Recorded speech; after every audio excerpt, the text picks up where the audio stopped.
Hello, everybody, and welcome. I'm so pleased today to be joined by Jonny. Hi, Jonny. Hi Vicky, you okay?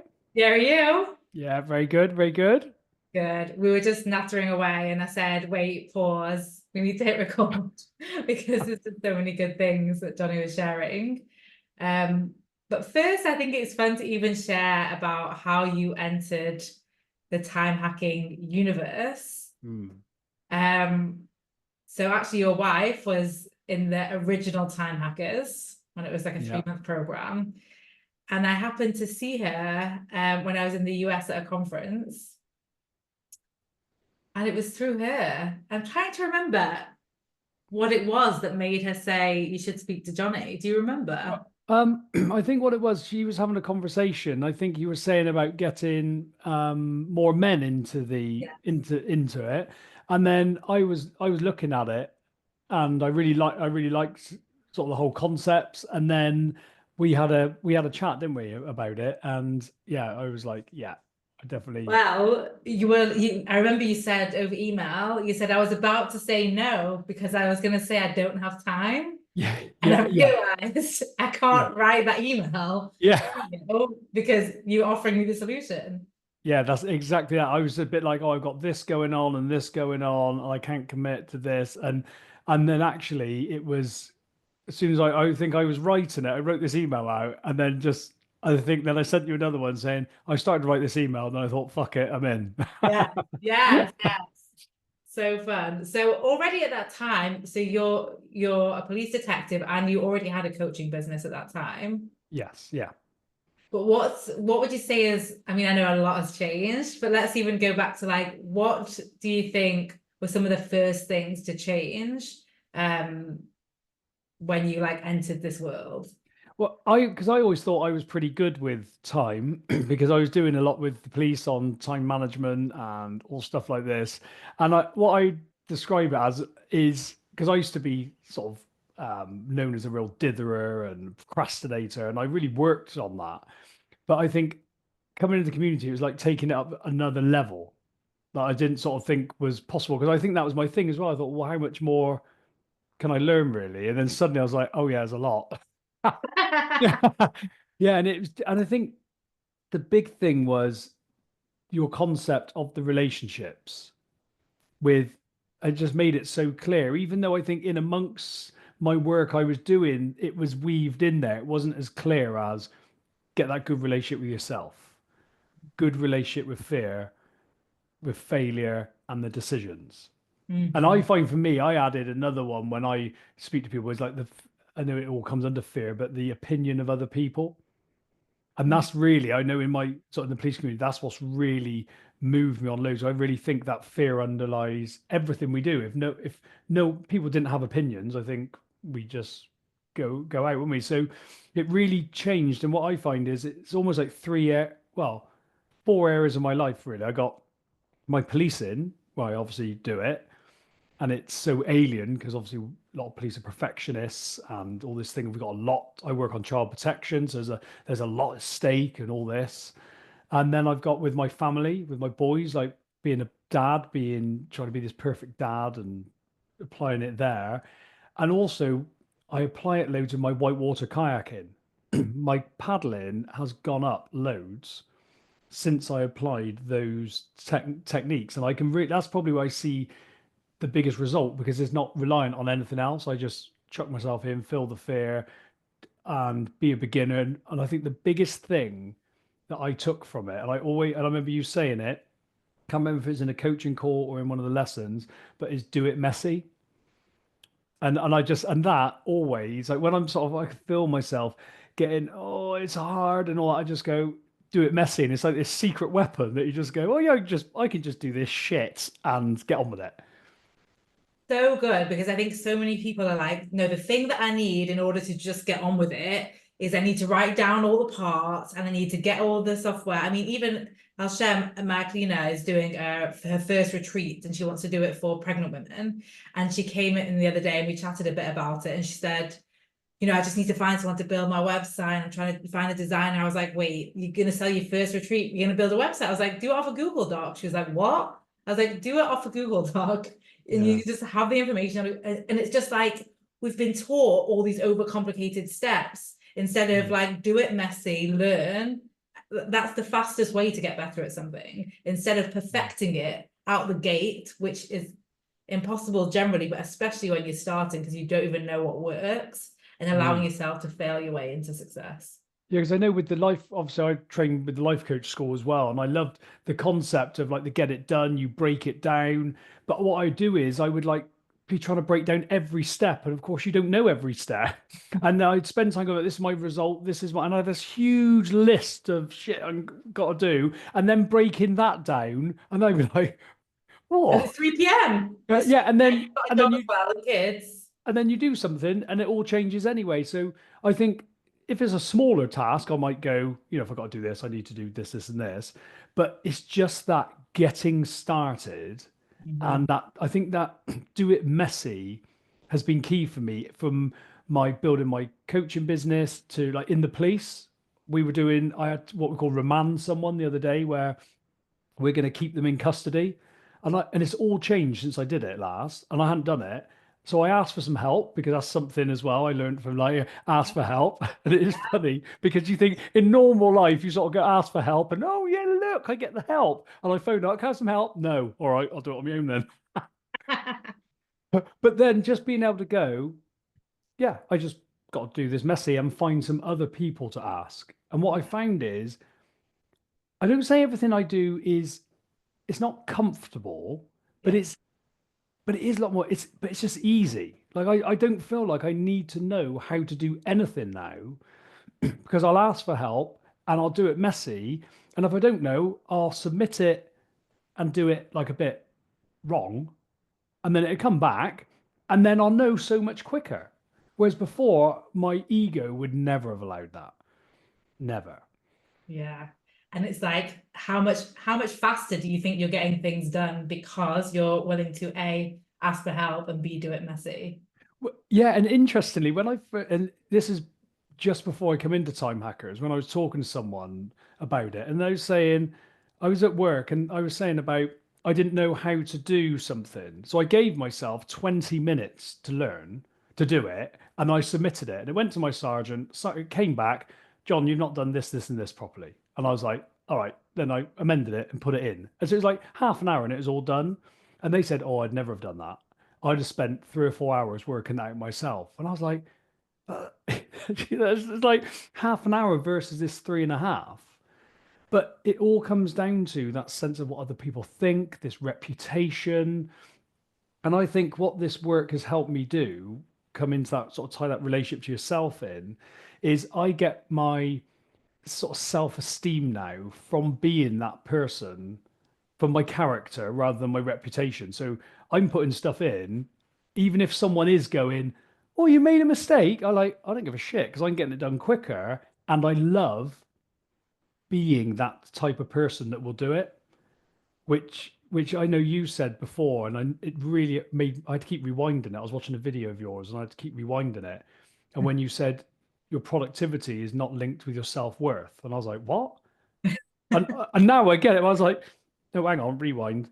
No, I thought, why am I being productive? And suddenly I answered all those questions. And I just love now that obviously we got to be certain amount results driven because I realized I went a bit too much the other way where I was just about the effort. And I went, no, it is about the results, but these results don't mean anything about me.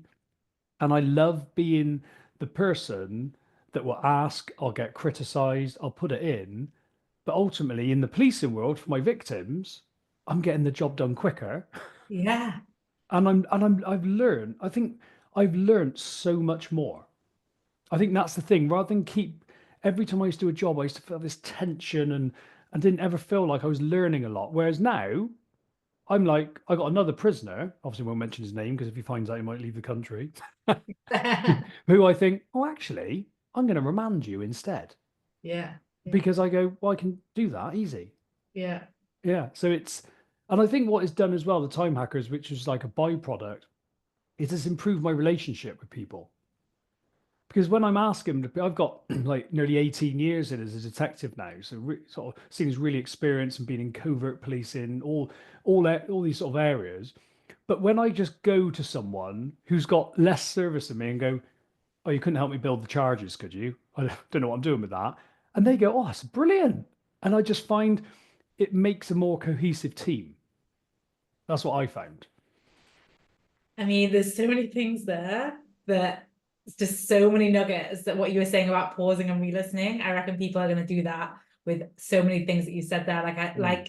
I literally got tingles when you said about character, not reputation. Mm. It's so powerful, like to own that.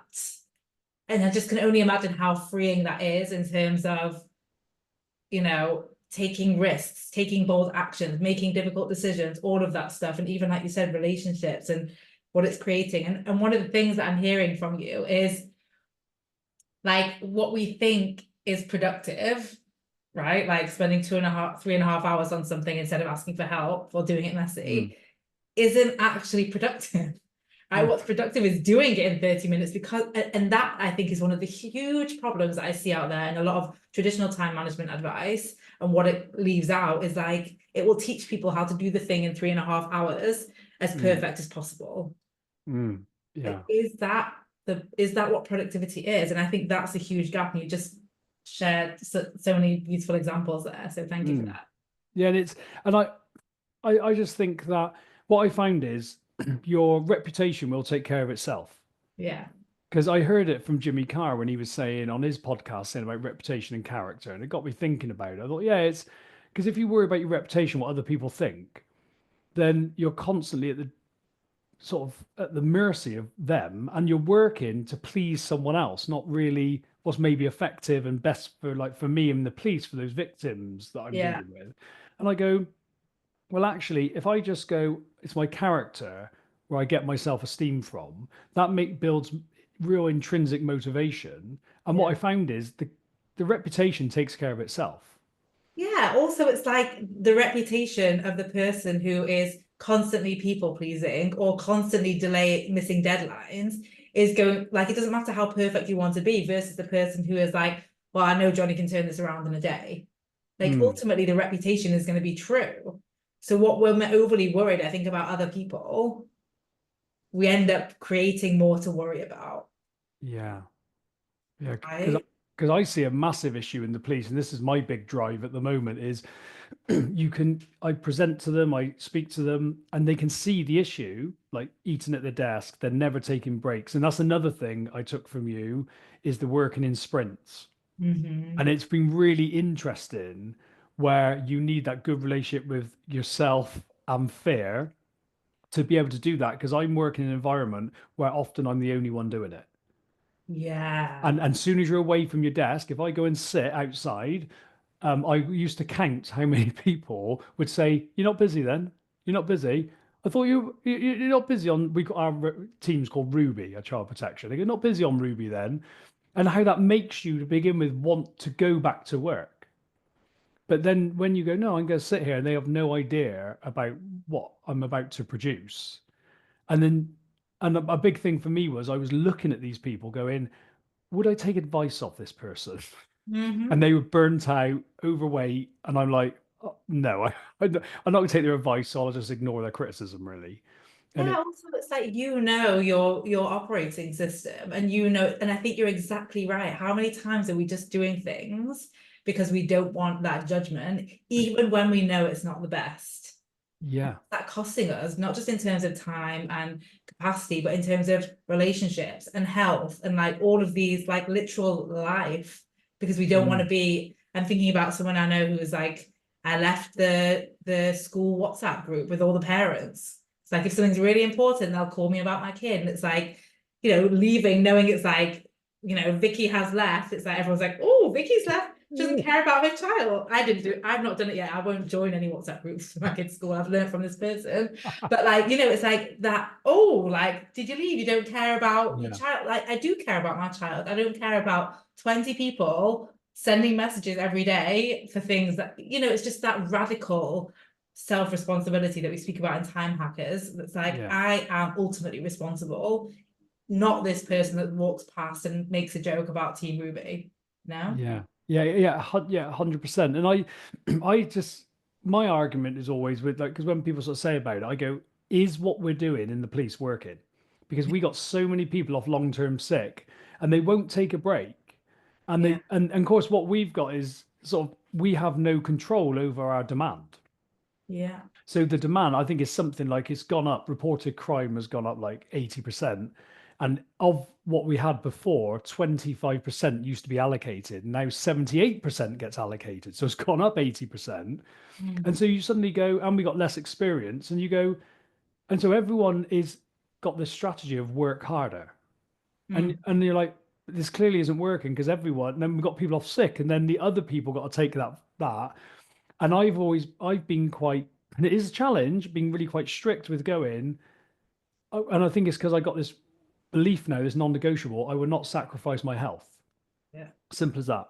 So I always put me first. There's my breaks. No matter what work's coming in, I'm sorted first because I'm the thing that's producing the work. That is exactly it. That is Mm. exactly it. You are, by the way, I want everyone to know you're important just because you're you. And if we think about your actual work goals, and you've got lots of data and experience in this, of like working yourself into the ground does not help you and does not help the people that you're trying to help. I think someone summed it up. I was chatting to one of the sergeants and I was chatting to about it, and he summed it up really well. He says, well, I start off, he's one of the lucky few that work Monday to Friday, but he says, I'll start off Monday and I'll never take a break. I'll be working. He said, by Wednesday, I'm knackered. I need the coffee to get going. I use it in my presentations now because he said, I'm then taking twice as long and I'm doing less work. Which so then I'm working overtime. He said, and then by Thursday, I'm really unproductive. Friday, I'm probably not doing a lot. Yeah. But he sat there and everyone goes, he's busy. And you Yeah, think, if he, and when you introduce that thing of sprints of doing what I say is if you do less in the short term, you will get more done in the long term. So in the week, in the month, and people go, really? And they don't get it. But when you actually measure your results, instead of what I find is people are just working on things. Whereas when you go, what results have you achieved today? Have you produced a statement? Have you produced a case file? Have you produced this document? And often it's no, they're just working on it because they don't want to finish it, which is what I used to be like. But when you, yeah, and I think it's just fascinating how everyone's just caught up in this way. And it's almost like my mission to try and change that.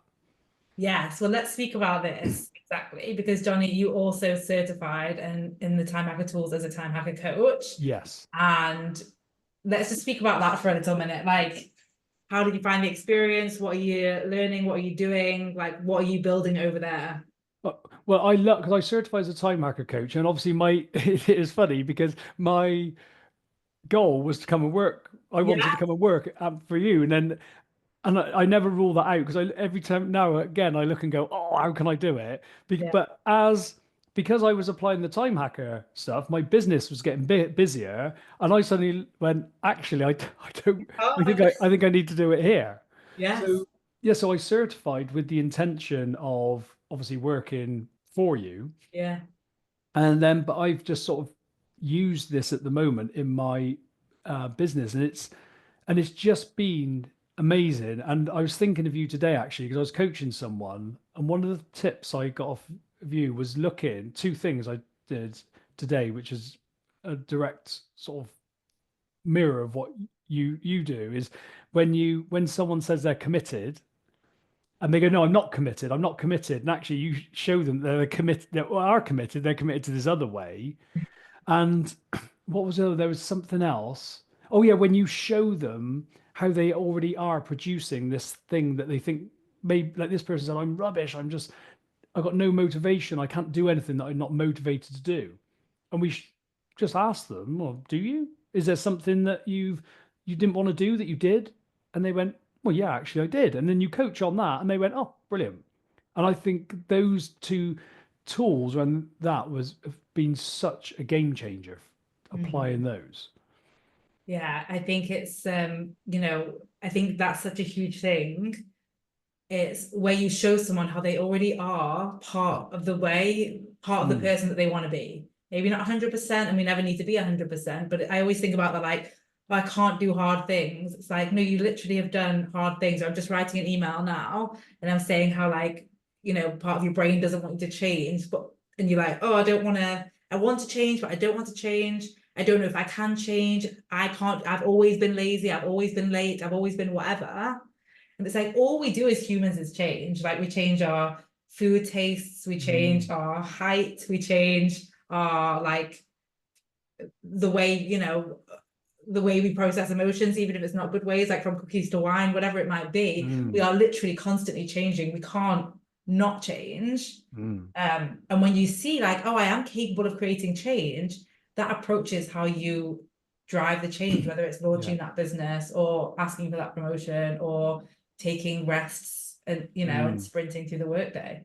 Yeah, and I just find the time hackers has been, it just really resonates with me, really, because I think it's so simplistic, really, and and it's just effective. But it really does, I think, take courage to apply it, because I think it brings up, especially for me, it brought up a lot of my insecurities, because you're suddenly going, it's all right talking about doing B minus sort of work and putting it out there and getting the feedback, but when you actually do it, it's different. And I know when I talked about launching my program and I had a conversation with you, and I thought, and I had this comparison. One of my friends was building his, and he'd like in like a year and hadn't launched it, or was just launching it. And I thought, no, I'm just gonna launch it and I'm just gonna have one module. And when I spoke to you and you went, I just had a welcome video. I was like, oh shit, well, let's get going then. Ah, yes, yes. And I think your progress is so much quicker in the time with the time hackers. And I said now, like if I was coaching someone on launching it, or if I was launching another one, I think I would do it as quickly as it took to record one video and to get someone to build the Kajabi site. I would literally just start there, bang, and you realize, yeah, I just think your results are just so much quicker. Yeah, well, even when I had time hackers when Nikki was in it, it was a Facebook group and I would go live and do a Facebook video every week for like 10 Yeah. minutes. And then there was a live coaching call. So there wasn't even a portal. There wasn't like any of the fancy stuff that we now have. And I think, you know, there's probably hundreds of thousands of really like 90% almost finished programs out there or podcasts or books that like people are thinking they need to perfect instead of realizing that this was coaching that actually came up this week on the Time Hacker call with someone who had told themselves after they did 4 videos, they were going to start promoting it. And then after they did 12 videos, and now they've done 12 videos and they want to fit. And I was like, you need to, you know, basically get off this call, and we coached around it. But essentially, promoting starts today. And if you promote, you will finish. But if you don't promote, then you'll never finish because you'll stay afraid of promoting it. Yeah. And also I think, because I think you are such an example of what you do. It's not like, because you see some people, I was listening to Dan Sullivan and Dr. Benjamin Hardy's book, and he, who not how, but Benjamin Hardy had written one called Willpower Doesn't Work. And in Who Not How, he says, but he nearly burnt out doing the book because he was applying willpower to it. He Yeah. was grinding. And I think, whereas you do, you're very much about, you live what you teach, don't you? I think of that is, if you ask me the most important thing, I think that is it. Because, you know, it's like they say with kids, right? They won't do as you say, they'll do as you do. And if I was, you know, leading the community and creating coaches and burning out, and I mean, maybe you even noticed this, I was doing Hustle Free Holidays in December, and I was going to do it as this like 30-day program. I'm going to have all the coaches and I was in Thailand for a month, and I just messaged the team and was like, we're not doing any of that because I can feel myself hustling. I can feel like it's like things aren't, there was a mistake with the ads. Everything was supposed to be sorted before I went away. And it was like, this isn't working. I either from this like remote forest in Thailand, get out my computer, you know, I don't know what I'll do with my 2-year-old and start working, or we just scrap it. And I was like, I'm not willing to hustle. So let's make it free. Let's not make money from it. Let's make it a week. Like whatever we change, I was like, we need to simplify, drop, and I'll deal with it when I'm home. And it's scary. It's still scary. That's the thing, Jonny. I think people think like, well, once you get there, then once you've failed 100 times, then it's not scary to fail 101. And it is. But this brings me to like what we were speaking about right before we hit record. You were saying about fear. Yeah. how you still feel fear, but how you Mm. approach it is different. So can you share a bit about that? Well, I think now, and don't get me wrong, sometimes because I think when people hear this, they suddenly think there's also this magic thing where you just, oh, notice fear and then move on. Sometimes I do find myself backing away from it. And what I find is I've just noticed this cycle where I feel fear, I move towards it. I quite like moving towards fear, but I then notice that I go into lethargy. Mhm. It's almost like this, oh, real low. Mhm. And then that's what the fear didn't often stop me, it'd be the lethargy. But what I'm finding is I used to try and do everything I could to move myself out of it. And now I just see it as just part of it. So, and I've literally been going through that right now. Like, I just go, oh, I can't be bothered. And on my group call today, I was coaching people on, they go, I just can't be asked. And I'm like, I've been exactly the same all day. But just go in, it's not like a grind, it's not a hustle. Just go in, like, I just, I think it's just that doing it anyway. And it Yeah. doesn't have to be perfect. So, and literally just before I come on the call, I was planning a video lesson for my course, and I didn't feel like I was in the mood, but I just was like, this is done. This is like because everything in me went, I'll just put that off till later. But then I looked today and gone, I haven't actually produced anything, and I just went, oh, do you know what? Someone's going to get some value out of this. And the big thing is, I go, if I put it out there and someone goes, well, that's a bit shit, I'll just re-record it and they'll tell me why it was shit. Yeah, So yeah, yeah, so so that. so I planned it, and literally as soon as we finish this, I'm just going to get up and just do it. And I, Amazing. and I think that is the big difference. Whereas I would I would think the fear meant something had gone wrong before, or the lethargy had meant something go wrong. And I just know now, and I know you said this in the email to me when I was talking about one-on-one coaching, is well, actually, it's just your course, you're leveling up, and your brain is trying to stop you. I'm realizing that this is like a game. Like my brain, because I felt lots of imposter syndrome um doing the group program. And also like the force, someone messaged me, a few people said, I hear you're the well-being lead for the force. And I was like, yeah, I am. Yeah. But I haven't quite that jacket doesn't quite fit yet. But I go, I don't have to wait for it to fit to do it. I remember you getting coaching on this when you were in the coaching certification. And Ah, you were, and your one-to-one was growing, and you were like, really great news, my business is growing, and like it feels like imposterish. So this is definitely one of your patterns, which by the way, for anyone listening, knowing your patterns is great, but it's I think some personal development circles speak about like eliminating them. I don't think you mm. need to eliminate them, you just need to know them and kind of welcome them. But it's just so fun to see the same things showing up for you. Yeah. They're And, literally coaching on. and I look, the first time I was in that, it was longer. And what I realized is it's longer, it felt deeper. And the reason was because I was trying to fight to get out of it. And this is my theory on it. I was like trying to fight to get out of it. And and I was a few weeks back and and I was fishing for like pity off of my wife. And I hate pity, so I have issues with that because I'm looking and Nikki's just going, mm, mm, not give me anything. And but then when I've dropped into it again, like recently, I was like, oh, this is just lethargy. It's just Yeah. it's a, and it's like it passes. I don't need to. I know I can still perform when I'm like it, Yeah. and actually, I don't listen. I just don't listen to that voice. So when I come off a coaching call and go, oh, my energy wasn't that great, and then suddenly I'll get a message saying, oh, that was amazing that call, but I just don't. Not value for Yeah, them, not their experience. yeah, but I just don't. I think, yeah, and I think it's just like you say.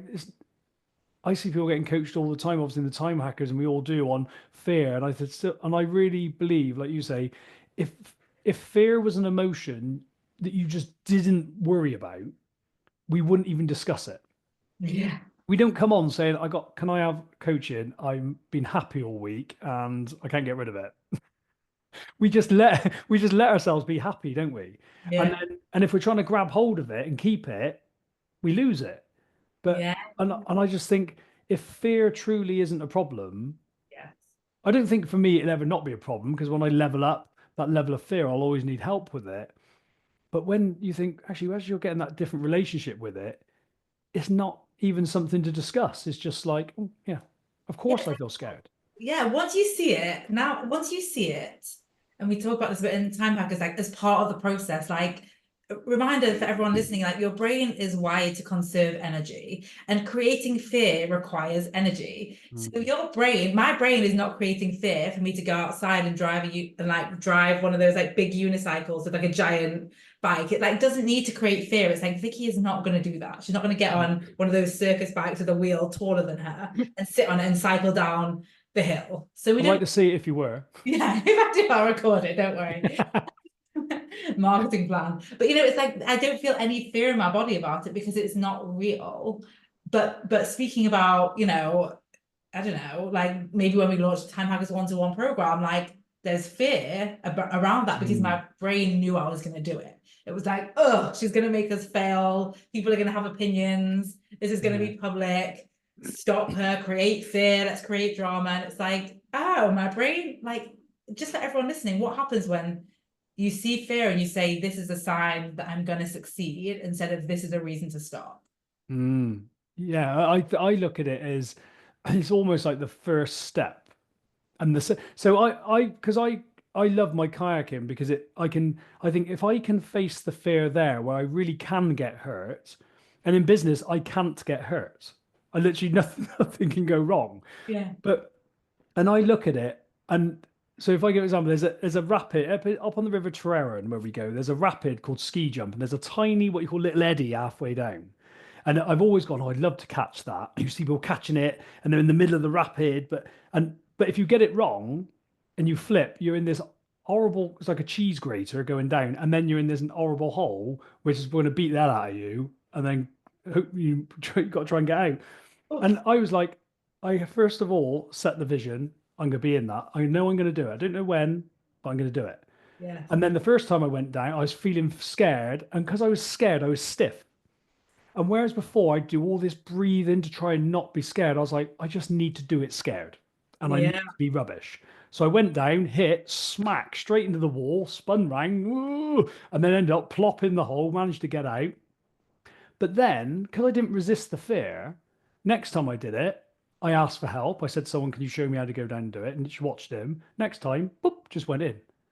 But I thought if I had been trying, what I've learned is when you do feel fear, and I don't know what your view is on this, this is how I approach it. When you feel fear, your body tenses you. And you can't, when you're doing something the first time, you can't necessarily stop that. And it may make you a bit more robotic and not so good. And it's just so much easier to go, yeah, let's just do it.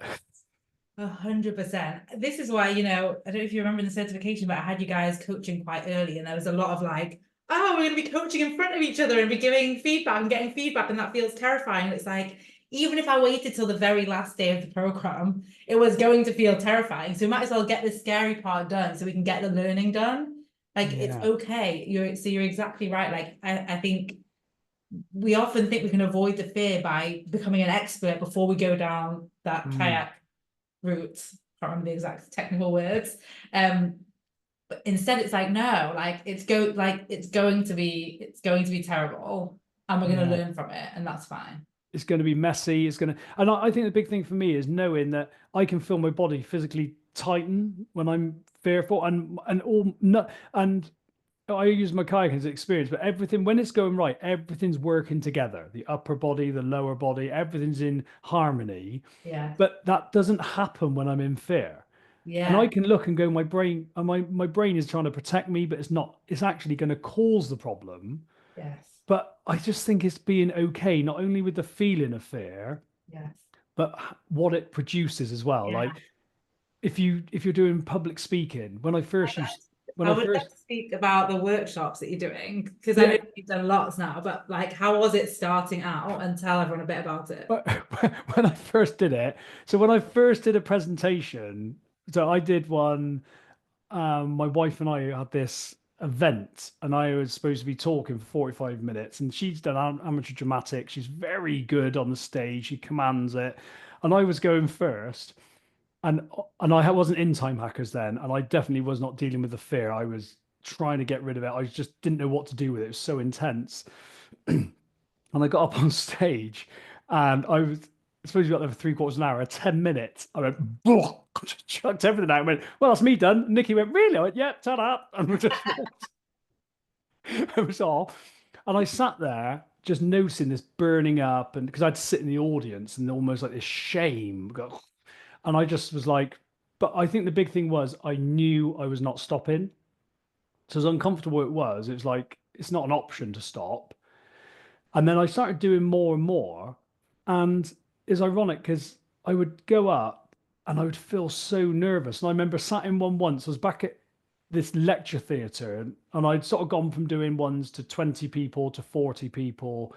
And then suddenly this was like 100, I think it was, 100, 120. And I was sat there and suddenly this wave of fear came over.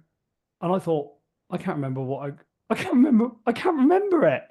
And they were just introducing me. Oh yeah, Jonny Bevan's coming down now, the expert on burnout. And I was like, I literally cannot remember when I'm going to start. But then this other voice went, then we're just going to do it with, I can't remember what the exact thought was, but it's just like, because I was trying to remember, I thought, "Oh, we're just going to have to do it crap.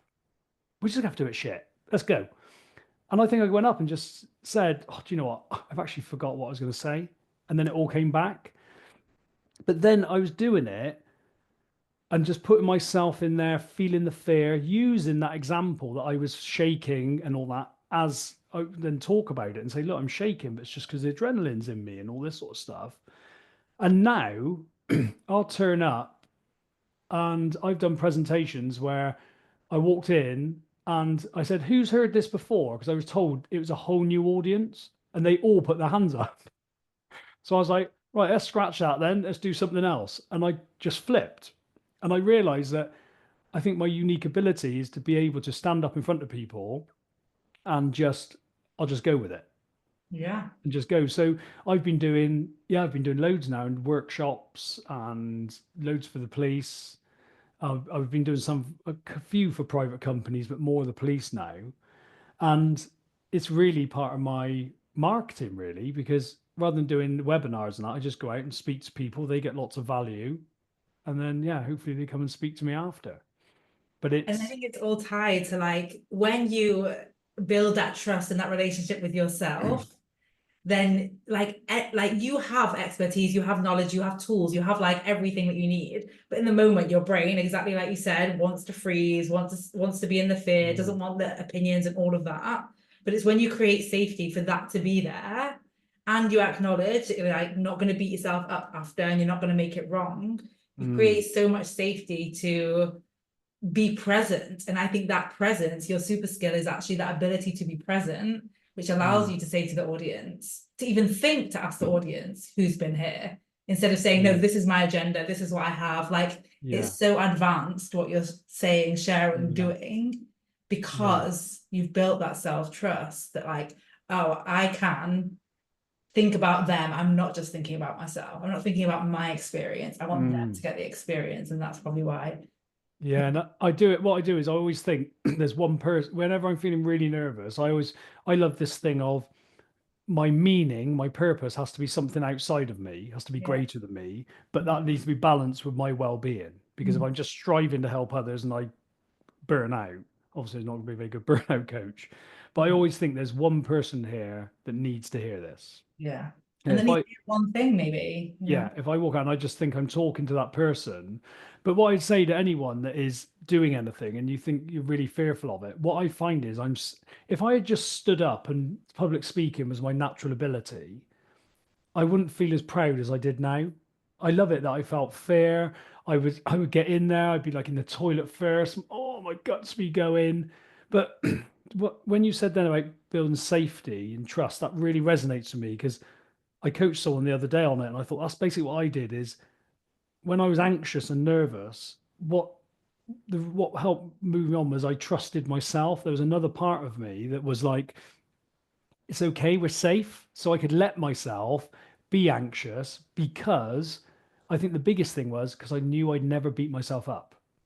Even if I went, it was a complete bloody car crash, and people said that's not very good. I would go, but we're okay. Yeah, yeah. And we're going to go again. And we're going to go again.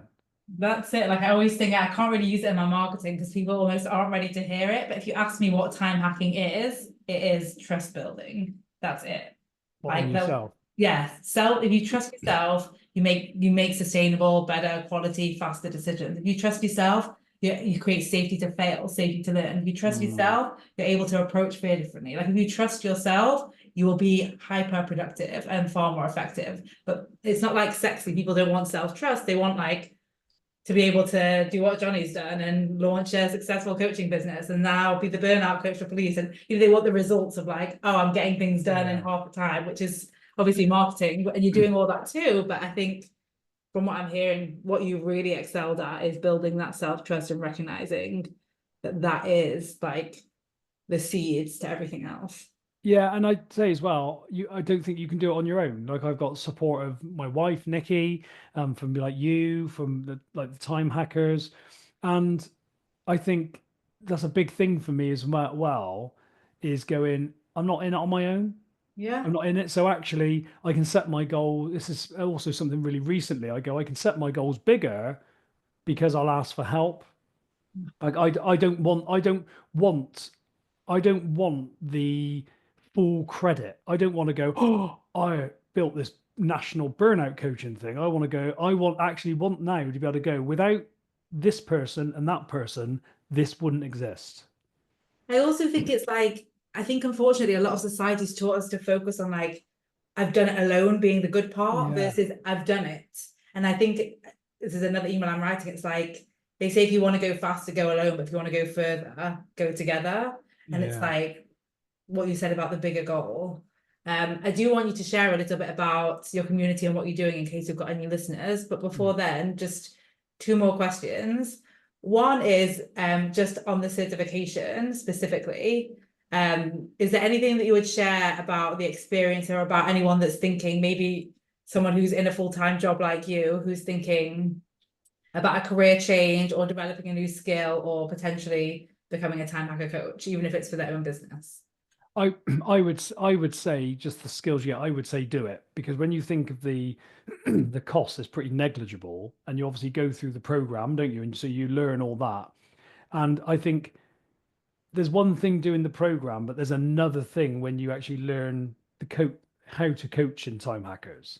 I Mhm. think that is like I think the skills I learned. I think even if I thought I wasn't going to ever be a time hacker coach, or even if I had my own business, I'd probably like to have done it anyway because I I apply it to myself.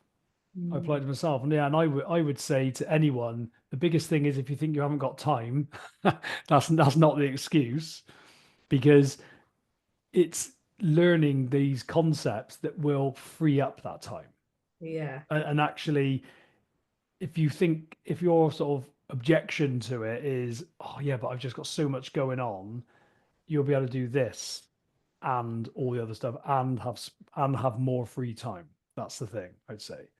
Yeah, wait, let's just touch on that. So even though you almost didn't join because you didn't have time, Yeah. now you're doing everything that you were doing before and more, and you've got more free time. Yeah. Oh, yeah. Yeah. I mean, I'm reduced hours in the police. I do like 30 hours, but it's not much less than full time. It's only 10 hours a week less. But I'm coaching. I do one-on-one. I got my group program. I got a wife, two boys, and I go kayaking. And people go, "You're busy," and I go, "It does not feel like it at all. It doesn't feel like." And often I have, I often used to have a hang up because I've only got 2 days a week to do this, and I'm, in amongst that, I'm presenting, I'm coaching and that. But I still, I am one of those, I get up early. I love getting up early, but I'm not getting up early hustling working. I'm getting up early and I'm doing my bit of thought work. I sit there and I go for a walk and then I do the school run. And I think what time hackers have taught me is it's about also your priorities. Like you said, when you're in Thailand, like what is the point of doing all this if I neglect my kids or if I'm ill? Yeah. But Yeah. what I realize is I don't have to have one or the other. Time hackers will give you both of it. So you can have all that. Like for me, like I look now, I've got this online program and I Yeah. see so many people that have been, well, for want of a better word, dicking around for like ages and ages, and no fault of their own. And I just think if they had if they had the courage, they come into your time hackers, they would literally what they've taken over a year to build, they could literally probably do in a week. Yes, I literally, And when you think of that, like I know now, I took a few weeks to do it. I think I set a month because who was setting up the Kajabi, but I would literally just say, "Tell me when to set up, and we go." And I think that is that's the beauty of it. You will get more results, and you won't be able to comprehend it at the moment because you'll probably people listening will probably be thinking, "Yeah, but to get more, I have to do more." But actually, you find you get more done, and you're doing less. yeah. Yeah. And I do think it's this is really fun because I think you're such an example of like so now and we'll have a link in the show notes, but Jonny is building this group community program for police officers to support them so they don't get burnt out. And I'm just thinking about like I know it's just starting now, but I'm just thinking about the thousands of lives and that's just individuals that this is going to impact and what that's going to mean for victims, for crime, for how we solve things, what that's gonna like the ripple effect of this is just gonna be so huge. And when you came, your goal was to come and work as a time hacker coach for our team. And it's Yeah. like the literal example that like for anyone listening, what Jonny just shared, like the goal you're working towards now is like tiny compared to your potential. So why don't you tell people a little bit about your program and what you're But doing? just before I do, what I think is as well is I used to be like if I'd set a goal, I would go, I got to follow that through. And what I Mm, realized was that future vision for me, I love this saying I heard that your future self is not a shore to reach, it's a star to guide. It's a direction, not a destination. And I yeah. suddenly was like, oh yeah, because I'm always striving to get there. And you're like, it's a horizon line, you'll go in. So actually, what I realized was my goal to become a time hacker coach made me really committed to learning it all and showing up coaching. But then I suddenly went, oh, actually, I can build a community here. And then it's having that courage to go to Evo. And that's what I think you've taught me is, and it's lovely because obviously you're leader of this sort of community. So it's fine. But to be able to, we were just going through the onboarding, wasn't it? I was literally at the point and I went, I'm really sorry, but I'm not going to be able to do it. And And I there's a could and vision. realizing even that was a time hack because I felt fair because I really value what you think. And but going, this is what's right for me, and I can do this really compassionately and understanding, and like it was just great. So like, but it was that initial goal that then got me here, and I've seen your community and gone, I really want to base something on that. So if I hadn't had that initial goal, I wouldn't have had this one now. Yes, So yeah. all the goal, I think sometimes people are waiting to set the perfect big goal and they're waiting. You think just set one. What feels good? Yeah. That. And then as you go along, you just reevaluate. You might have to recommit, or then you go, actually, I'm going to do this now. Well, the goal is really a decision, and it's the exact same thing there, right? Where we put Mm. off making the decision instead of making the decision, getting the data, getting smarter, and then making a different decision. So I Yeah. love how you've applied that to Yeah. goals. And that's why, and I think, yeah, I think a lot of traditional, we have the date your goal method inside time hackers, but a lot of traditional goal setting methodology is very what you spoke earlier about structured and breaking it all down versus like I'm going towards this and then I'll get smarter and this might not even be it. So when we Yeah. do loads of pre-work towards a goal, it's probably harder to let it go versus Mm. having this, relationship with it. Yeah. Yeah. I think you can use anything. I don't think anything's good or bad, but it's where it's effective or ineffective, isn't it? And you can use planning as a buffer, but also Yeah. planning can be really good, can it? Just to Yeah. go plan. But if you're planning and planning and not producing anything, then you go, well, that's not really. Whereas I just find this way, it Yeah. suits me as well because I love going, right, let's start going and do it. Mhm. And the more you do it, the better you get at failure. So you almost, I think you could sit there intellectually doing all the work. But what I would say to anyone is when you come in, apply it to something, apply it to a goal you've sort of something you've wanted, you thought, oh, I'm not quite ready yet, and just do it. Because as you go, what I find is when I'm actually applying it, my relationship with fear, failure, and decisions has got so good because I've done it on my program. Because I've applied the time hacker stuff and gone, well, I can't really coach people on all this if I haven't done it. Yeah. Whereas, and suddenly you get this better relationship with it because you've come out the other side and you see the benefits. That's what I feel. Yes, you are a product. That's what you said to me earlier, right? Like you see me walking the talk, and now you're walking the talk. Yeah. And Yeah, and, that's and don't get me wrong, it's not like all sunshine, rainbows, and comfortable, is it? definitely not. It's not. And I question all the time. Oh, I've got too. My thing is, I'm putting too much into my program, and I go, okay, well, let's put too much in. Then let's ask them, and then say, what do you think was helpful? And then I can remove it and condense it. But I could spend weeks and weeks doing that, months doing that. But And they also, also, like, so we now, Time Hackers, does have a lot more content than when it started. It probably has more than I ever intended. And, there's like 200 live replay coaching calls to listen to for someone that's joining now. That in itself is like 200 live coaching calls that they could just listen to. It's a lot. But I think, again, it's like, well, how can I solve this? Well, I want to teach people that they don't have to do everything straight from the get-go. And yeah, that's counter to a lot of programs out there that are like, you've got to do it all to see results. So focus on the doing versus the results. But as you said at the beginning, mm, we're teaching people to be results focused, not busy focused. And so it's like, yes, I think you can give people more content as long as you're using it as a tool to be like, I'm giving you like mm, a buffet, but you don't overstuff yourselves. yeah, you don't have to eat it all. Yeah, Yeah. yeah, yeah. That's it. And also I think there's bits that you go back to. Like I go back and sometimes listen to one of your modules, and I hear it very differently now because I suddenly go, oh yeah, yeah, I might have listened to it before and it just didn't land for me. Now I've gone through this, I listened to it, and I'll go, yes, I get that. Yeah, I get yes, that. yes. Yeah. So Not it's all helpful. It's not like you need all the tools all at once at every point. Like they can be there for you, like in a dynamic relationship. and that's what I love about time hackers is, and that's how I've built mine, is that you don't feel like I've had it before where I'm in work and I pop out to the car to get coached and I'm like put my hand up and go, does anyone mind if I go first because I've only got 20 minutes? And then you don't, everyone understands that you actually then come out. It's not because you're not interested in what everyone else is being coached on, but you're getting what you need from it. And that's what I really like about it. It's not like someone holding you accountable and saying, you need to do this and this. You can Yeah, just but you do need it to be as here for you the want. full hour. You need to be here every week. You need to, yeah, it's Yeah. for you. Yeah, yeah. Yeah. Right now. Okay, but I do want you to tell everyone about what you are building, who it's for, who it's helping, who they should tell, and where they can find it. So it's for police officers and police staff. So anyone in the police. I was going to open up to everyone else as well because other people are interested. But the reason I kept it police is because I think sometimes as cops we talk about stuff and other people go, "Oh, that's awful," and that's not the thing we want coaching on. We are Mm-hmm. used to dealing with sort of pretty horrific stuff.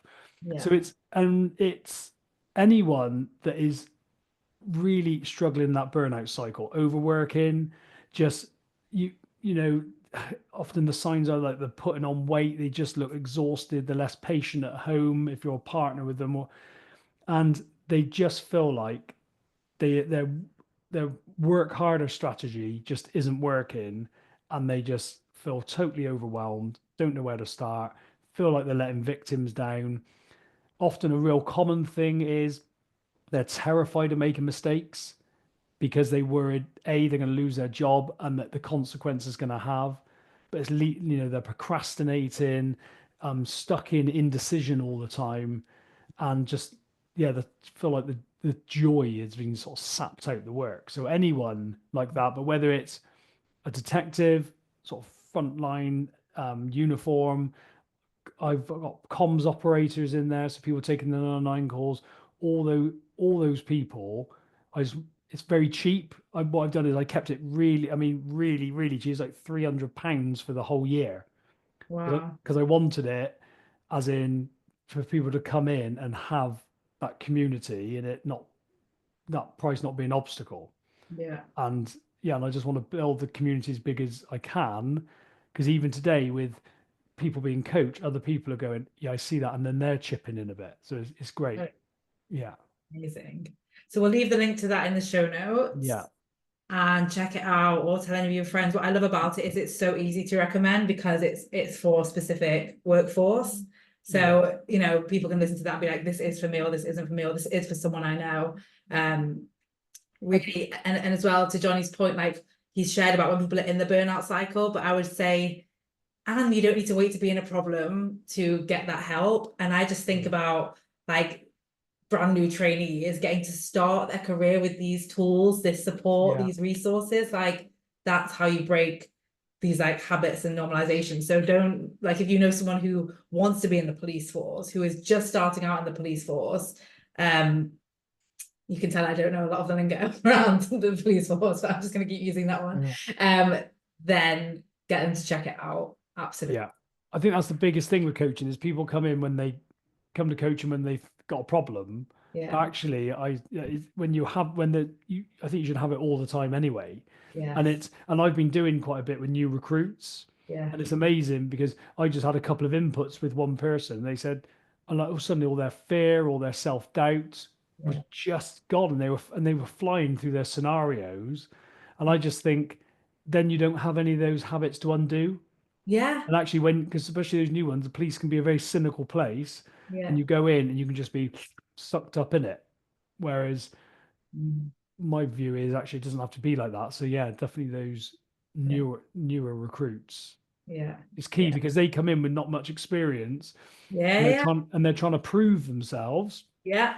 And what they do is they do it at the cost of their health, and then their whole identity crashes because they can't keep up with the work. They're not asking for help. Yeah. Not, I mean, they're not. yeah. And I just think it's sad because there's really good people that aren't even. There's so many people leaving now with 5 years in. It was never heard of before. Yeah. Yeah, so that's the aim. So really important, life-changing work. Jonny's going to taking on an entire industry. That's why I love it so much. We have other people doing it too. But again, just to come back to like, just everyone listening, you are more capable than your brain wants you to believe. And what you think you're giving up if you quit on your dream is not even the thing that you're really capable of. It's like a micro step. Or like what Jonny said, it's just the GPS, it's just the direction. And if you really want to make this, what do you think it was in the end, Jonny, that got you to override and be like, okay, yes, I've got fear, yes, I'm busy, yes, all of this stuff, but I'm going to do it anyway? What do you think it was? Well, as in join the time hackers anyway, you mean? Or join time hackers certificate. I think I go in this cycle where I go, like a lot of people, I have this idea, then I feel this fear, and then I think just thought something's got to change.